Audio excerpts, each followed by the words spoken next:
എൻ്റെ എല്ലാ പ്രിയപ്പെട്ട കൂട്ടുകാർക്കും മല്ലു ജംഗ്ഷൻ്റെ ഏറ്റവും പുതിയൊരു വീഡിയോയിലേക്ക് സ്വാഗതം കേട്ടോ. ഞാൻ ഇന്ന് നിങ്ങളുടെ മുമ്പിൽ എത്തിയിരിക്കുന്നത് ഒരു ഇൻഫോർമേറ്റീവ് ആയിട്ടുള്ള വീഡിയോ ആയിട്ടാണ്. അതെന്താണ് എന്ന് ചോദിച്ചു കഴിഞ്ഞാൽ, നമ്മുടെ കുവൈറ്റിൽ ഒരുപാട് നേഴ്സുമാർ ഇപ്പോൾ കുവൈറ്റ് MOHലോട്ടൊക്കെ അപ്ലൈ ചെയ്തിട്ട് വെയിറ്റ് ചെയ്ത് നിൽക്കുന്നുണ്ടല്ലേ.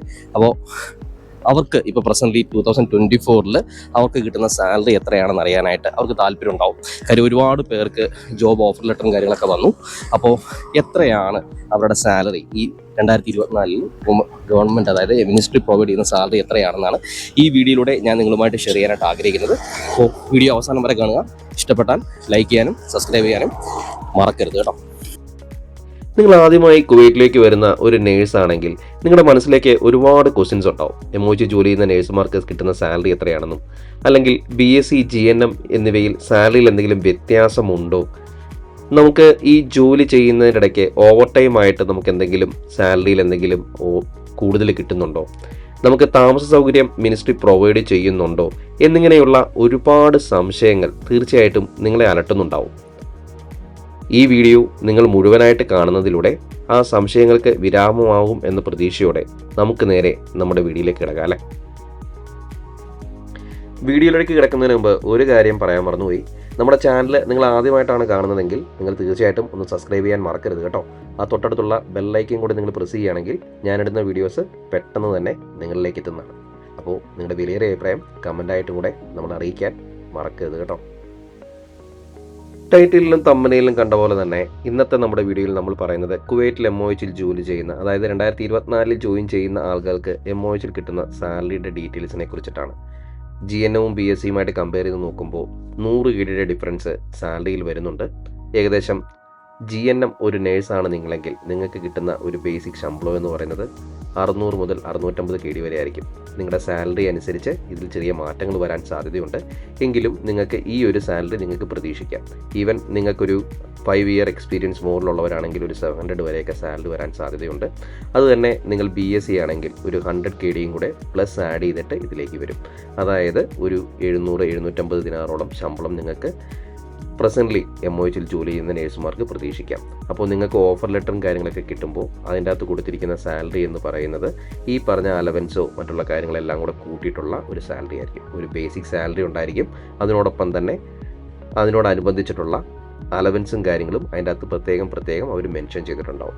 ഈ കിട്ടുന്ന ഒരു ഓഫർ ലെറ്ററിൽ കിട്ടുന്ന ശമ്പളം എന്ന് പറയുന്നത് നിങ്ങൾക്ക് നമ്മുടെ മിനിസ്ട്രി പ്രൊവൈഡ് ചെയ്യുന്ന ഒരു ഓവറോൾ ബഡ്ജറ്റ് ആയിരിക്കും.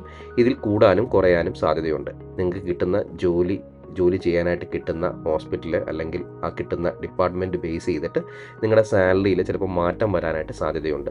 ഉദാഹരണത്തിന് നിങ്ങൾ എമർജൻസിയിലോ അല്ലെങ്കിൽ ICUയിലോ അല്ലെങ്കിൽ ഏതെങ്കിലും സ്പെഷ്യലൈസ്ഡ് ആയിട്ടുള്ള ഏരിയയിൽ വർക്ക് ചെയ്യുന്നവരാണെങ്കിൽ നിങ്ങൾക്ക് ശമ്പളത്തിൽ അതിൻ്റേതായ രീതിയിലുള്ള അലവൻസും കാര്യങ്ങളോടെ കൂട്ടി കിട്ടാനായിട്ടുള്ള സാധ്യതയുണ്ടെന്നാണ് ചുരുക്കം. അതായത് ഈ കിട്ടിയിരിക്കുന്ന ശമ്പളം, അതായത് നിങ്ങളുടെ ഓഫർ ലെറ്ററിൽ വന്നിരിക്കുന്ന ശമ്പളത്തെക്കാളും ചിലപ്പം കൂടെ ഒരു പടിയും കൂടെ ചിലപ്പോൾ കൂടാൻ സാധ്യതയുണ്ട്, ചിലപ്പോൾ കുറയാനും സാധ്യതയുണ്ട്. എങ്ങനെയാണ് കുറയാൻ സാധ്യതയുള്ളതെന്ന് ചോദിച്ചു കഴിഞ്ഞാൽ, നിങ്ങൾക്ക് ഇപ്പോൾ OPDയിലോ മറ്റുള്ള സ്ഥലങ്ങളിലൊക്കെയാണ് നിങ്ങൾക്ക് കിട്ടുന്നതെങ്കിൽ ചിലപ്പോൾ നിങ്ങൾക്ക് നൈറ്റ് ഡ്യൂട്ടി ഉണ്ടാവത്തില്ല. അപ്പോൾ ആ നൈറ്റ് ഡ്യൂട്ടിയുടെ അലവൻസും കാര്യങ്ങളും നിങ്ങൾക്ക് കിട്ടിയിരിക്കുന്ന ശമ്പളത്തിൽ നിന്ന് ചിലപ്പോൾ കുറയാൻ സാധ്യതയുണ്ട്. അപ്പോൾ അതുപോലെ തന്നെ ചിലപ്പോൾ നിങ്ങൾ വർക്ക് ചെയ്യുന്ന സ്ഥലത്ത് നിങ്ങൾക്ക് സ്പെഷ്യൽ അലവൻസ്, റിസ്ക് അലവൻസ് പോലുള്ള അലവൻസുകൾ കിട്ടാൻ സാധ്യതയുണ്ട്. അപ്പോൾ അങ്ങനെ ഉണ്ടെങ്കിൽ സാലറി കൂടാനും സാധ്യതയുണ്ട്. അപ്പോൾ നിങ്ങൾക്ക് കിട്ടുന്ന ഓഫർ ലെറ്ററിൽ കിട്ടിയിരിക്കുന്ന സാലറി ഒരു ഏകദേശ സാലറി ആയിരിക്കാം. അതിനുശേഷം നിങ്ങൾക്ക് തീർച്ചയായിട്ടും ആ സാലറിയിൽ മാറ്റം വരാൻ സാധ്യതയുണ്ട് എന്നാണ് ചുരുക്കത്തിൽ പറയുന്നത്. അപ്പോൾ ഏകദേശം ഒരു GNMവും BScയും തമ്മിൽ ഒരു 100 KD ഡിഫറൻസ് സാലറി തന്നെ വരുന്നുണ്ട്. ഒരു മിനിമം സാലറി എന്ന് പറയുന്നത് 650 KDയൊക്കെയാണ് GNMന് പറയുന്നത്. അതുപോലെ തന്നെ ഒരു 700 KD 750 KDയൊക്കെയാണ് BSc നേഴ്സായിട്ടുള്ള ഒരു നേഴ്സിൻ്റെ പ്രസൻറ്റ് MOHൽ ജോലി ചെയ്യുന്ന നേഴ്സുമാരുടെ ശമ്പളം എന്ന് പറയുന്നത്. ഇപ്പോൾ കുവൈറ്റിൽ MOHലേക്ക് അപ്ലൈ ചെയ്തിട്ടൊക്കെ നിൽക്കുന്നവർക്ക് ഓവർ ടൈം ഉണ്ടോ എന്നുള്ള സംശയങ്ങൾ കുറേ പേര് ചോദിക്കുന്നുണ്ട്. തീർച്ചയായിട്ടും ഓവർ ടൈം അവൈലബിൾ ആണ്. പക്ഷേ നമുക്ക് ഒരു വർഷത്തിന് ശേഷം മാത്രമേ ഓവർ ടൈം നമുക്ക് അവൈലബിൾ ആയിട്ട് കിട്ടത്തുള്ളൂ. അപ്പോൾ അതിന് നമ്മൾ ജോലിക്ക് ജോയിൻ ചെയ്തതിന് ശേഷം നമുക്ക് ഒരു വർഷം കഴിഞ്ഞതിന് ശേഷം മാത്രമേ നമുക്ക് ഓവർ ടൈമിനൊക്കെ അപ്ലൈ ചെയ്യാനായിട്ട് സാധിക്കത്തുള്ളൂ കേട്ടോ. അതുപോലെ തന്നെ താമസ സൗകര്യം പ്രൊവൈഡ് ചെയ്യുന്നുണ്ടോ എന്ന് ചോദിക്കുന്ന ഒരുപാട് ആൾക്കാരുണ്ട്. അപ്പോൾ നിങ്ങളൊരു കാര്യം മനസ്സിലാക്കുക, നാട്ടിൽ നിന്ന് വരുന്നവർക്ക് ഹോസ്റ്റൽ ഫെസിലിറ്റീസ് അവൈലബിൾ ആണ്. അതുപോലെ തന്നെ ട്രാൻസ്പോർട്ടേഷനും കാര്യങ്ങളൊക്കെ പ്രൊവൈഡ് ചെയ്യുന്നുണ്ട്. പക്ഷേ ലോക്കലി റിക്രൂട്ട് ചെയ്യുന്നവർക്ക് ഈ പറഞ്ഞ കാര്യങ്ങളൊന്നും തന്നെ ഇല്ല. അവർ പുറത്ത് റൂം തന്നെ എടുത്ത് താമസിക്കേണ്ടി വരും. അതിന് യാതൊരു തരത്തിലുള്ള ഫെസിലിറ്റീസും മിനിസ്ട്രി പ്രൊവൈഡ് ചെയ്യുന്നില്ല.